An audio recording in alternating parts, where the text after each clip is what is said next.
Today, I want to talk about the concept of the 10th man. So, the 10th man's a concept that's been out a long time. It's designed specifically to help organizations cope with the concept of groupthink, where everybody has the same background, you're all in the same position, you all have the same view, and you don't see external threats for what they truly are because you all seem to believe a certain set of circumstances. The most famous use of the 10th man concept was actually by the Israelis after the Yom Kippur War. So, at the beginning of the Yom Kippur War in 1973, the Israelis were taken completely by surprise. The Jordanians, the Syrians, the Egyptians had all been massing on the borders for weeks. Each country assured them that it was just a coincidence and they're not actually going to invade and nothing to worry about. And groupthink overtook the Israeli intelligence organizations and they believed it. And it was one of the greatest existential threats to Israel's continued existence back in 73. So, as part of the process that the IDF came up with after that war, they decided to instigate the 10th man. And this was that one of the generals would, at the table, come up with the counter argument to whatever the consensus was.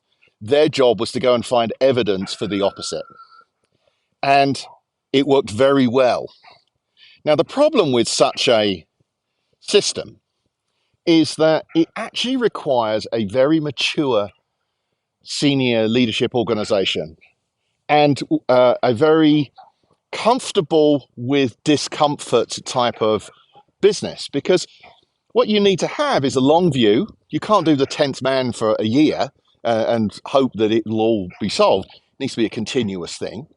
You need to have people who know what they're talking about within your organization, subject matter experts who are not admonished for having an opinion that isn't the same as everybody else. And of course, you need people who are prepared to be the odd one out, the one who isn't agreeing with everyone. And a lot of us would say that we're interested in doing that, but the reality is it's pretty hard to do. In fact, the catastrophic situation in Israel, Gaza today, I think is pretty clear evidence that even the Israelis, who have the existential threat of losing their entire country on their hands, have effectively abandoned the concept of the 10th man.